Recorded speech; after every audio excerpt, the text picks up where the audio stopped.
ಕ್ಷೇತ್ರದ ದಿಗ್ಗಜರಾದ ಕೋಟೆನಗರಿ ಬಾಗಲಕೋಟೆಯ ಬಸವರಾಜ ಕೊಣ್ಣೂರವರ ವಿಶೇಷ ಸಂದರ್ಶನ.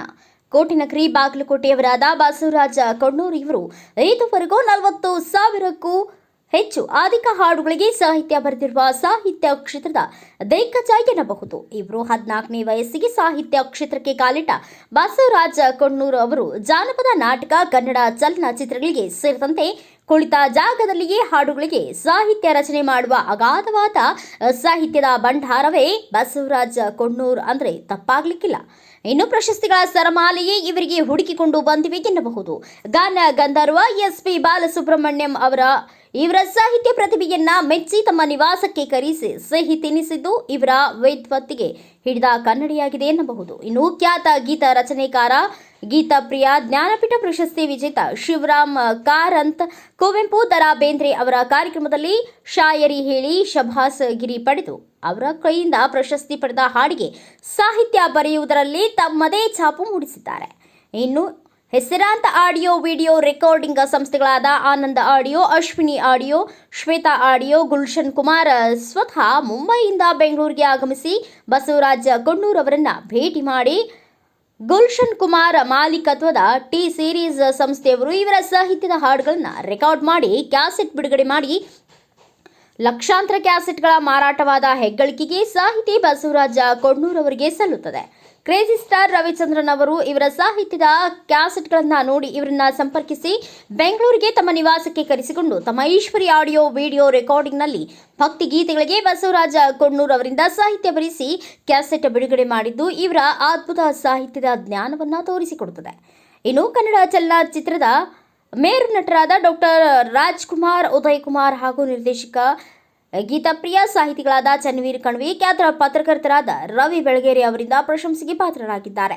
ಖ್ಯಾತ ಗಾಯಕರಾದ ಮಂಜುಳಾ ಗುರುರಾಜ್, ರಾಜೇಶ್ ಕೃಷ್ಣನ್, ಪುತ್ತೂರು ನರಸಿಂಹ ನಾಯಕ್ ಅವರುಗಳು ಇವರ ಸಾಹಿತ್ಯದ ಹಾಡುಗಳನ್ನು ಹಾಡಿದ್ದು, ಸಂಗೀತ ನಿರ್ದೇಶಕರಾದ ಹಂಸಲೇಖ, ರಾಜೇಶ್ ರಾಮನಾಥ್, ವಿ ಹರಿಕೃಷ್ಣ, ಓಂ ಸಾಯಿ ಪ್ರಕಾಶ್ ಮುಂತಾದವರು ಬಸವರಾಜ ಕೊಣ್ಣೂರು ಅವರ ಸಾಹಿತ್ಯದ ಹಾಡುಗಳಿಗೆ ರಾಗ ಸಂಯೋಜನೆ ಮಾಡಿದ್ದು, ಸಾಕಷ್ಟು ಕನ್ನಡ ಚಲನಚಿತ್ರಗಳ ಹಾಡುಗಳಿಗೆ ಸಾಹಿತ್ಯ ಬರೆದು ಕೊಟ್ಟ ಚಲನಚಿತ್ರದಲ್ಲಿಯೂ ತಮ್ಮದೇ ಛಾಪು ಮೂಡಿಸಿದ್ದಾರೆ. ಇಂತಹ ಸಾಹಿತ್ಯ ಕ್ಷೇತ್ರದ ದಿಗ್ಗಜರು ಬಾದಾಮಿ ಮಣಿಕಂಠ ರೆಕಾರ್ಡಿಂಗ್ ಸ್ಟುಡಿಯೋಗೆ ಬಂದಾಗ ಮಾಧ್ಯಮಗಳ ಜೊತೆ ಒಂದಷ್ಟು ಮನದಾಳದ ಮಾತುಗಳನ್ನು ಬಿಚ್ಚಿಟ್ಟಿದ್ದಾರೆ. ಅದರ ವಿಶೇಷ ಸಂದರ್ಶನ ಇಲ್ಲಿದೆ ನೋಡಿ. ಕರ್ನಾಟಕದ ಜನತೆಗೆ ಇವರ ಸಾಹಿತ್ಯ ಕ್ಷೇತ್ರದ ಗಣನೀಯ ಒಂದು ಸೇವೆಯನ್ನ ಗುರುತಿಸಿಕೊಳ್ಳೋಕ್ಕೆ ಒಂದು ಉತ್ತಮವಾದ ವೇದಿಕೆ ಮುಖಾಂತರ ನಾವು ಇವರಿಗೆ ಈ ಸಂದರ್ಶನದ ಮೂಲಕ ಅವ್ರನ್ನ ಮಾಡ್ಕೊಳ್ಳೋಣ. ನಮಸ್ಕಾರ. ಸಾಹಿತ್ಯ ಕ್ಷೇತ್ರದಲ್ಲಿ ತಾವು ಇಡೀ ಒಂದು ವ್ಯವಸ್ಥೆ ಸಾಕಷ್ಟು ಎತ್ತರದ ಮಟ್ಟಕ್ಕೆ ತಮ್ಮ ಒಂದು ಸಾಹಿತ್ಯ ಬೆಳೆಯುವಂಥ ಹಾದಿ ಇವತ್ತು ರಾಜ್ಯದಲ್ಲಿ ಇವತ್ತು ಕಂಡು ಬರ್ತಾ ಇದೆ. ಈ ಒಂದು ವಿಚಾರವಾಗಿ ತಾವು ಎಷ್ಟು ವರ್ಷಗಳಿಂದ ಈ ಒಂದು ಸಾಹಿತ್ಯ ಕ್ಷೇತ್ರದಲ್ಲಿ ಸೇವೆ ಸಲ್ಲಿಸಿದ್ದಾರೆ, ಯಾವ ಇಸ್ವಿಯಿಂದ ತಾವು ಇದರಲ್ಲಿ ಪಾಲ್ಗೊಂಡಿದ್ದೀರಿ ಅಂತ? ನಾನು 1979 ಡಿಸೆಂಬರ್ 31 ತಾರೀಕು ಅವಾಗ ನಾನು ಬರೆದಿದ್ದು ಕವನ ಫಸ್ಟ್. ಆ ಒಂದು ಕವನದಿಂದ ಮುಂದೆ ನಾನು ಕವನ ಬರೆಯೋಕ್ಕೆ ಸ್ಟಾರ್ಟ್ ಮಾಡಿದ್ದೆ. ಆಮೇಲೆ ಕವನ ಆದಮೇಲೆ ಪತ್ರಿಕೆ ಒಳಗೆ ಪ್ರಕಟ ಮಾಡ್ತಿದ್ದೆ. ಸುಮಾರು ಒಂದು 8-10 ವರ್ಷ ಕರ್ನಾಟಕದ ಒಂದು 360 ಪತ್ರಿಕೆಗಳು, ಪ್ರಜಾಮತ, ಸುಧಾ, ತರಂಗ, ಆಮೇಲೆ ಇನ್ನಿತರ ಪತ್ರಿಕೆಗಳಲ್ಲಿ ನನ್ನ ಕತೆ, ಕವನ, ಕಾದಂಬರಿ ಪ್ರಕಟ ಆಗಿದೆ. 90 ಒಳಗಡೆ ಧ್ವನಿ ಸುರುಳಿ ಕ್ಷೇತ್ರದೊಳಗೆ ಅತ್ಯಂತ ಜನಪ್ರಿಯತೆ ಒಳಗೆ ಅವಾಗ ಗುರುರಾಜ್ ಹೊಸಕೋಟಿ ಸರು, ಗುರುರಾಜ್ ಕಂದೂರಿ ಸರು, ನಿಜಾಮಲ್ಲಾ ಖಾನ್ ಅವರು ಅವರೆಲ್ಲ ಹಾಡ್ತಿದ್ರು. ನಾನು ನಮ್ಮದು ಹಾಡ ಕ್ಯಾಸೆಟ್ನಲ್ಲಿ ಬರಬೇಕು ಅನ್ನೋದು ಒಂದು ಆಸೆ ನನಗೆ ಇತ್ತು. ಆಮೇಲೆ ಎಲ್ಲ ಕಂಪನಿಯವ್ರನ್ನ ಬೇಕಾದ್ನಿ, ಯಾರೂ ನಂಗೆ ಕೇರ್ ಮಾಡಲಿಲ್ಲ. ಆಮೇಲೆ ಗುರುರಾಜ್ ಹೊಸಕೋಟಿ ಗುರುಗಳು ಅವರು, ಗುರುರಾಜ್ ಹೊಸಕೋಟಿಗಳು ನಮ್ಮ ಉತ್ತರ ಕರ್ನಾಟಕದೊಳಗೆ ಎಲ್ಲರಿಗೆ ನಂಬರ್ 1 ಗುರು ಅಂದ್ರೆ ಗುರುರಾಜ್ ಹೊಸಕೋಟಿ ಅವರು. ಅವ್ರ ಹಾಡಿನಿಂದ ಇಡೀ ಕರ್ನಾಟಕದೊಳಗೆ ಜನಪ್ರಿಯ ಆಗಿದ್ದಾರೆ. ನಮ್ಮ ಹಾಡ ಅವ್ರು ಹಾಡಲಿ ಅಂತ ಹೇಳಿ ನಾನು 1993 ಅವ್ರನ್ನ ಕಾಂಟ್ಯಾಕ್ಟ್ ಮಾಡಿದ್ದೆ ಮಾಲಿಂಗಪುರದಲ್ಲಿ. ಫಸ್ಟಿಗೆ ಅವ್ರಿಗೆ ಗುರುರಾಜ್ ಹೊಸಕೋಟಿ ಅವರಿಗೆ ಹಾಡಕ್ಕೆ, ಆಮೇಲೆ ಗುರುರಾಜ್ ಕಂಬ್ರೋಳಿ ಅವ್ರಿಗೆ ಕೊಟ್ಟು, ಆಮೇಲೆ ಬೆಳಗಾವ್ ಶ್ವೇತಾ ಕಂಪನಿಯಲ್ಲಿ ನಾನು ಫಸ್ಟ್ ಕ್ಯಾಸೆಟ್ ಮಾಡಿದೆ. ಅದಕ್ಕೆ ಮುಂಚಿತ 1990 ಬೆಂಗಳೂರಿನ ವಿಕ್ರಮ ಲೈವ್ ಆಡಿಯೋ ಕ್ಯಾಸೆಟ್ದಲ್ಲಿ ನಾನು ಫಸ್ಟ್ ಕ್ಯಾಸೆಟ್ಟು ಎಲ್ಲ ಲಿಂಗಕ್ಕೆ ಶರಣಾರ್ಥಿ 1990ರಲ್ಲಿ ಬಿಡುಗಡೆಯಾಯಿತು. ಆಮೇಲೆ ಜಾನಪದ ಕ್ಯಾಸೆಟ್ಗಳು ಬೆಳಗಾವಿ ಶ್ವೇತಾ ಆಡಿಯೋದಲ್ಲಿ ಸುಮಾರು ಫಸ್ಟ್ ಕ್ಯಾಸೆಟ್ ಭಾಳ ಫೇಮಸ್ ಆಯಿತು. ಯಾರ ಜೊತೆ ಅಂದರೆ ಶಬ್ಬೀರ್ ಡಾಂಗೆ, ಮೂಡಲ್ಗಿಯ ಜಾನಪದ ಜಾಣ ಶಬ್ಬೀರ್ ಡಾಂಗೆ ಅವರ ಹಾಡಿದ ಜವಾರಿ ಪೂರಿ ಮೂಡಲ್ಗಿ. ಈ ಕ್ಯಾಸೆಟ್ ಲಕ್ಷಾಂತರ ಕ್ಯಾಸೆಟ್ ಸೇಲ್ ಆಗಿದೆ. ಈ ಕ್ಯಾಸೆಟ್ಲಿಂದ ಆಲ್ಮೋಸ್ಟ್ ಆಲ್ ಶಬ್ಬೀರ್ ಡಾಂಗೆ ಅವರಿಗೆ ನಾನೇ ಕಂಟಿನ್ಯೂ ಹಾಡಬೇಕು. ಆಲ್ಮೋಸ್ಟ್ ಆಲ್ ಶಬ್ಬೀರ್ ಡಾಂಗೆ ಅವರಿಗೆ 99% ಬರುವ ನಾನೇ. ಅಷ್ಟು ಏನೋ ಇವತ್ತು ದಿಗ್ಗಜ ಗೀತ ರಚನೆಕಾರರು, ದಿಗ್ಗಜ ಏನೋ ಹಾಡುಗಾರರಿಗೆ ತಾವು ಗೀತೆಗಳನ್ನ ಬರೆದುಕೊಟ್ಟಿದ್ದೀರಿ. ಸಾಕಷ್ಟು ಕ್ಷೇತ್ರದಲ್ಲಿ ಇವತ್ತು ಉನ್ನತ ಮಟ್ಟದ ಸ್ಥಾನದಲ್ಲಿ ತಾವು ಕೆಲಸವನ್ನು ಮಾಡಿದ್ದೀರಿ, ಸೇವೆಯನ್ನು ಸಲ್ಲಿಸಿದ್ದೀರಿ.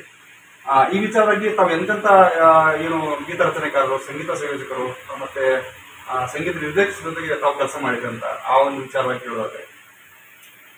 ಸಂಗೀತ ಕ್ಷೇತ್ರದೊಳಗಂದರೆ ಹಂಸಲೇಖ ಅವರು ಸಂಗೀತದಲ್ಲಿ ಹಂಸಲೇಖ, ರಾಜೇಶ್ ರಾಮನಾಥ್, ಅರ್ಜುನ್ ಜನ್ಯ, ಆಮೇಲೆ ಮೋಹನ್ ರಾಜ್, ಮಾರುತಿ ಮಿರಸ್ಕರ್, ಗುರು ಕಿರಣ, ಇವರು ಸಂಗೀತದೊಳಗೆ ನನ್ನ ಹಾಡುಗಳು ಬಿಡುಗಡೆ.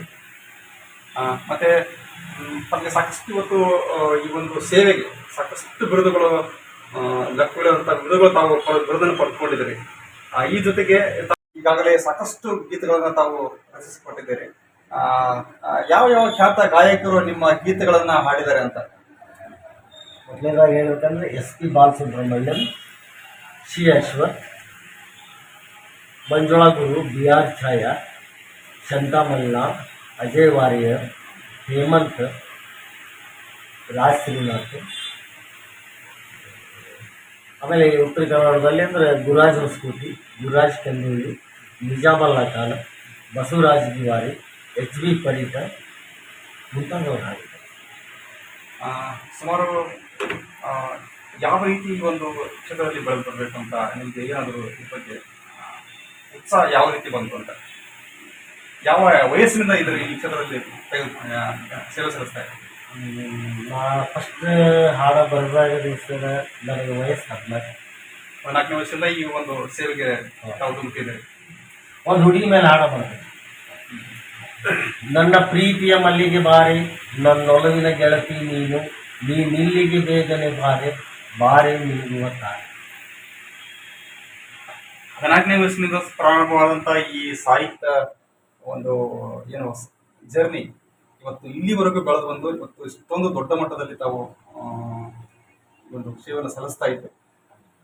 ಇಷ್ಟೊಂದು ಬೆಳೆದು ಬಂದಂತಹ ಒಂದು ದಾರಿಯಲ್ಲಿ ನಿಮಗೆ ಇದಕ್ಕೆ ಸಹಕಾರ ಕೊಟ್ಟಂತವ್ರು ಯಾರಾದರೂ ಇದ್ದಾರೆ ಅಂತ?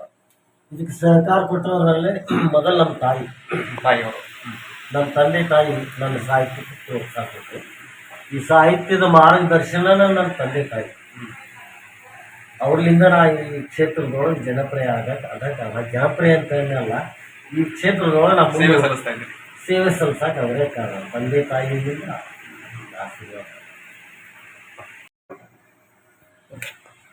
ಈ ಸಾಹಿತ್ಯ ಕ್ಷೇತ್ರದಲ್ಲಿ ತಾವು ತುಂಬಾ ಗಣನೀಯ ಸೇವೆ ಸಲ್ಲಿಸಿದ್ದೀರಿ. ಈ ಒಂದು ನಿಮ್ಮ ಸಾಹಿತ್ಯಕ್ಕೆ ಯಾರ್ಯಾರು ಏನೋ ಸಂಗೀತ ನಿರ್ದೇಶಕರು ಮತ್ತೆ ಯಾರು ಹಾಡುಗಾರರು ಜೊತೆಗೆ ಯಾರು ಏನು ಭಕ್ತಿ ಗೀತೆಗಳ ಒಂದು ಏನು ಧ್ವನಿಸಗಳಿಯ ಮುದ್ರಣ ಸ್ಟುಡಿಯೋದ ಮಾಲೀಕರು ಯಾರ್ಯಾರು ಇದರಲ್ಲಿ ಬಂದು ಹೋಗಿದ್ದಾರೆ? ಯಾರ್ಯಾರು ಇದರಲ್ಲಿ ಫಸ್ಟ್ ಅಂದರೆ T ಸೀರೀಸ್ ನಾವು ಬರೆದ ಕಂಪ್ನಿ.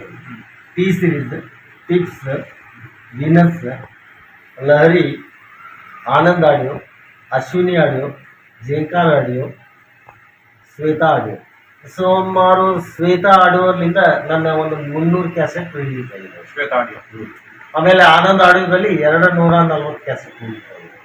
ಆಮೇಲೆ T ಸೀರೀಸ್ ಕಂಪ್ನಿಯಲ್ಲಿ 280 ಕ್ಯಾಸೆಟ್ ರಿಲೀಸ್ ಆಗಿದೆ. ಸಂಗೀತ ನೀಡಿದ್ರೊಳಗೆ ಅಂದ್ರೆ ಹಂಸಲೇಖ, ಮೋಹನ್ ರಾಜ್, ಮಾರುತಿ ಮಿರಸ್ಕರ್, ರಾಜೇಶ್ ರಾಮನಾಥ್, ಗುರು ಕಿರಣ. ಆಮೇಲೆ ಹಿಂದಿ T ಸೀರೀಸ್ ಬರೆದು ಅನಿಸ್ತಾರೆ. ಆ T series Hindi track music ಅಂದರೆ AR ರೆಹಮಾನ್, ಲಕ್ಷ್ಮೀಕಾಂತ್ ಪ್ಯಾರೇಲಾಲ್, RD ಬರ್ಮನ್ ಇವರ ಮ್ಯೂಸಿಕ್ ಟ್ರ್ಯಾಕಿಗೂ T ಸೀರೀಸ್ದಲ್ಲಿ ಹಾಡಬೇಕು. ಸಾಹಿತ್ಯ ಒದಗಿಸಿದಂಥ ಏನು ಚಲನಚಿತ್ರ ಇದರಲ್ಲಿ ರಂಗದಲ್ಲಿ ಯಾವ ಚಿತ್ರಗಳಿಗೆ ತಾವು ಸಾಹಿತ್ಯ ಒದಗಿಸ್ತಾರೆ? ಸರ್, ಯಾವ ಚಿತ್ರ ಅನ್ನೋಕ್ಕಿಂತ ಸುಮಾರು ಒಂದು 6-7 ಸಿನಿಮಾಕ್ಕೆ ಹಾಡ ಬರ್ತಿತ್ತು ಸರ್. ವಿಶೇಷ ಹೇಳ್ಬೇಕಂದ್ರೆ ಯಾವ ಪ್ರೊಡ್ಯೂಸರು ಯಾವ ಡೈರೆಕ್ಟ್ರು ನನ್ನ ಹೆಸರು ಹಾಕಿಲ್ರಿ, ಇದು ಶತಸಿದ್ಧ. ತಾವು ಬರೆದು ಕೊಟ್ಟರು ಕೂಡ ಹಾಕುದಿಲ್ಲ, ಚಲನಚಿತ್ರರಂಗದಲ್ಲಿ ತಮ್ಮ ಹೆಸರನ್ನ ಕಾಣಿಸಿಲ್ಲ ಅನ್ನೋದು. ಕಾಣಿಸಿಲ್ರಿ. ಉತ್ತರ ಕರ್ನಾಟಕದವ್ರು ಕಾಣಿಸೋದು ಇಲ್ಲ. ಅಂದ್ರೆ ಇಲ್ಲಿ ಈ ಒಂದು ತಾರತಮ್ಯ ಇದೆ ಅಂತ ತಾವು ಅದು ತಾರತಮ್ಯ ಐತ್ರಿ. ಯಾಕಂದ್ರೆ 30 ವರ್ಷ ಆತ್ರಿ ನಾ ಬೆಂಗಳೂರಲ್ಲಿ ಕ್ಯಾಸೆಟ್ ರೆಕಾರ್ಡಿಂಗ್ ಹೋಗಕತ್ತಿ. ಅಲ್ಲಿ ಬೆಂಗಳೂರದವ್ರು. Bureau report Rajesh S Desai, Bharat Vaibhav news, Bagalkot. Thanks for watching Read, Discuss and Debate with editor Dr. Yan Prashant Rao. Wanted reporters in print, digital and visual media for Bharat Vaibhav Daily Newspaper, BV News 5 Channel and BV Fast Web News from all the talukas of Karnataka, Goa and Maharashtra. If interested, send your resume to 9019229369.